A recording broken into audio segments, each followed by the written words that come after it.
Beleza, então vocês foram pra físio e por que pediatria? Por que se arriscar tanto na vida assim? Pois é, né?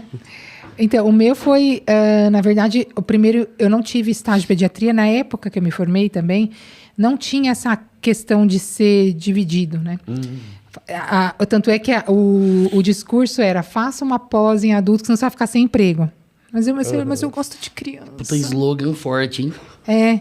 Eu falei, mas eu gosto de criança, não tem sentido, né? Mas aí essa obrigatoriedade, enxergar essa necessidade, essa obrigatoriedade vem em 2010, né? A necessidade de ser especialista. Quando a RDC separou, né? Exatamente. Mas tinha que ser separado, cara. Porque eu lembro que eu dava plantão no Manel e saía pra UTI adulto. Já fiz muito isso. Nossa. Entendeu? Uma coisa muito dispare, entendeu? E foi no INCOR que eu tive contato com a minha primeira criança. Que triste. Foi no INCOR. Eu quase morri.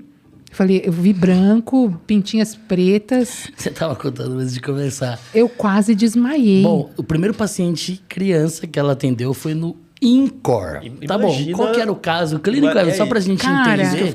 Era uma UTI clínica, ou seja, super instável. Menos mal. Não, ventrículo único, né, filho? Ali é o básico. Ventrículo único. Menos pior, né? Canal dependente. Daí você chega lá, uma criança Aí ela foi ventilando com um FO2 abaixo de 21. Sim. E quem tava te acompanhando, só pra gente saber? Desde Queda. Olha aí, olha o tamanho da responsa do negócio. Top, né? Eu tinha os supervisores bem top, né? E ela bate na minha cintura. Não é muito difícil baterem na minha cintura. Aí ela olhou pra mim, se você for desmaiar, senta que eu não consigo te segurar. E ela falou, aqui é super tranquilo, tá? Tipo, as crianças são super instáveis. Essa foi a apresentação. Super instável. A saturação média em torno de 70. Eles são bonitinhos por fora, mas são super complexos. Eu já fui entortando, né? Seja bem-vinda à cardiopatia Cara, eu não congênita. sabia nem o que eu fazia com aqueles bebês. Era tudo bebê mesmo. Era uma UTI só de bebezinhos. Mas, assim, foi o meu primeiro estágio. Quando chegou no último, que foi na UTI cirúrgica, eu já estava tocando sozinha já. Então, eu me apaixonei mesmo. Quando eu peguei enfermaria de congênito. E a criança, ela tem uma energia muito boa. Eu sou muito sensível a essa questão energética, assim. O adulto me suga muito, a criança não. Por mais grave que ela esteja, eu ainda sinto uma energia boa, né? E não adianta, eu sou um imã para cachorro e criança, que é uma coisa louca. A criança está lá do outro lado, ela começa a conversar comigo. O cachorro está lá do outro lado, eles vêm conversar comigo. Eu falei, então, alguma afinidade existe aí, energética, entre os cães e as criancinhas. Então, mas assim, foi muito louco, assim, esse primeiro dia, eu lembro. Achei que eu não fosse trabalhar com criança, mas acabei me apaixonando. Foi uma pancada, mas viu, se apaixonou e continuou. Me apaixonei mesmo. E foi embora. Daí ninguém queria, eu queria. Né? Eu falei, não, é nesse que eu vou. Né? E comecei a sentir mais prazer em atender criança, embora eu goste de atender adulto também, eu gosto de atender. Mas a criança realmente é bem especial. Atender criança é muito gostoso. É muito especial. É muito gostoso. Muito. Tem uma história na pediatria e na neonatologia pequena, mas com muito carinho, pô. Mas eu acho que você tem todo jeito. Talvez eu não caiba mais nas isoletes, assim, mas... Eu também sou grande, né? Essa é uma das minhas grandes dificuldades, é me movimentar dentro da isolética. Não, mas eu ia bem, cara. O melhor enfermeiro que eu já vi, não Natal, eu acho que ele era maior que você. Enfim, mas a gente apoia o paciente aqui, ó. Ele pegava dá assim, ó, certinho, bebê. assim, ó. Ele era o cara que melhor funcionava neonatal. O pessoal Muito chamava fofo. ele. Falei, como é que o cara com esse tamanho dessa A mão enorme. Mas eu tenho uma mão muito delicada, muito leve com criança. É uma delícia. Muito, muito. Quem deu o primeiro banho na Sofia fui eu, pô. E todo mundo naquele negócio, né? O Guto, meu Deus, o Guto, como que vai ser? Poxa, eu falei, gente, trabalhei em UTI neonatal. Cuidei de extremo baixo peso, pelo amor de Deus, né? Vamos... Eu tenho essa facilidade, sim.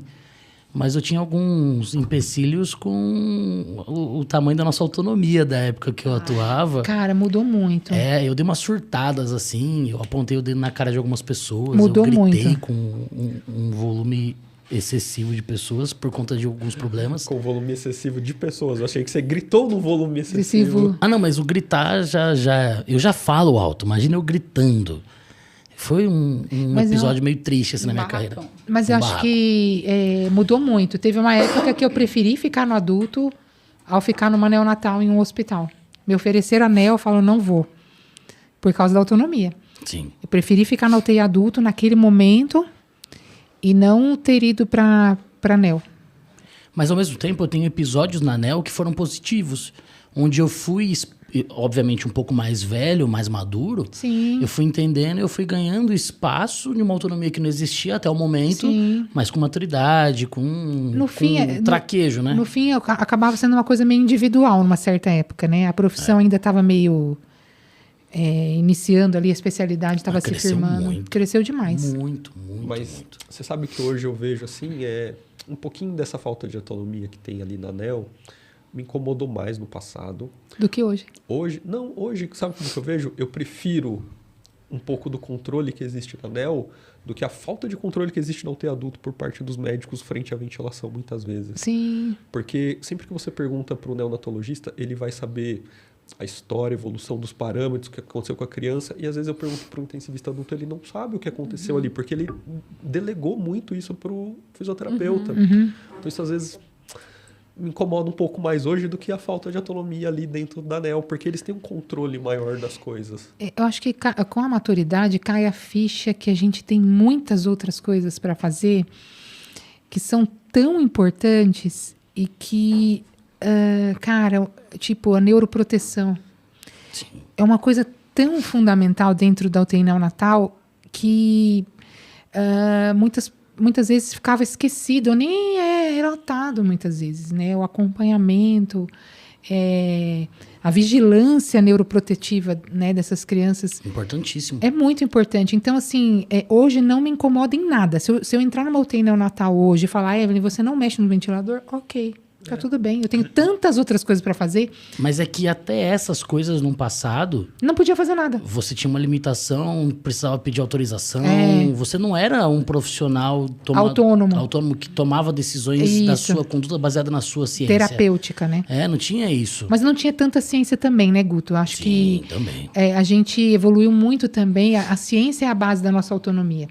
Então, quanto mais a gente produzir ciência, mais autonomia a gente vai ter e mais valor a gente vai ter, né? Então, eu acho que a grande luta é aproximar muito o pesquisador da assistência. E eu acho que todo pesquisador tem que ter um pé na assistência e vice-versa, porque a gente sabe quais são as questões que precisam ser resolvidas dentro da assistência e, ao mesmo tempo, você sabe qual é o método que tem que utilizar para fazer uma pesquisa. Então, a gente precisa ter essa proximidade. Mas até isso está avançando. Pesquisa clínica, melhorou muito. Sabe o que mudou muito também? Que facilitou essa interação entre as equipes? A divulgação das coisas. Sim. Porque a um ponto existia já as pesquisas, só que o que acontecia é que o médico, obviamente, ele não para ler uma pesquisa relacionada à fisioterapia. Então, assim, isso não chegava nele. Então, quando você tentava fazer isso lá dentro, ele não tinha essa noção ainda do quanto aquilo podia ser bom. E a conversa do dia a dia, às vezes, ela é lenta para a velocidade que a gente quer as coisas. Então, ele vê isso, às vezes, num congresso, num evento, facilita muito mais esse caminho. Mesmo porque num congresso, num evento científico, ninguém tem profissão. São todos pesquisadores. Exatamente. Então, essa barreira não existe. Não existe. E aí, a rede social pegou e... Não vem escrito não prescritor. Aquele não prescritor me fode, velho. Não, lá fora não é assim, cara. Lá fora é PhD. Pronto, acabou e pronto. Basicamente, lá fora, assim, ou você é clinician ou você é researcher. Exato. Então, assim, ou você é clínico ou você é pesquisador. Exatamente. Né? Ninguém quer saber qual é a sua área. A primeira vez que eu fui para os Estados Unidos, eu estava conversando com um rapaz que ele era da cirurgia plástica. E ele perguntou assim, você é clínico ou você é pesquisador? Eu falei, não, sou fisioterapeuta. Porque eu não tinha entendido o que ele quis dizer com a pergunta dele, sabe? Porque não fazia muito sentido para mim, que não estava entendendo ainda o contexto da pergunta dele. Eu falei, não, sou fisioterapeuta. Ele fala, Não, mas ele entendeu a minha resposta de uma maneira diferente. Ele falou assim, então eu entendi que... Você é clínico? Não, você é os dois, porque você é um fisioterapeuta que clinica e pesquisa. Eu falei, não é bem assim, porque eu não pesquiso tanto quanto você está pensando. Mas eu sou um fisioterapeuta leitor. Exato, a pesquisa está mais dentro da divulgação científica para mim do que realizar a pesquisa. Então, assim, eu me encaixaria mais como um clínico, né? Daí ele foi me explicando e tal, a gente foi se acertando.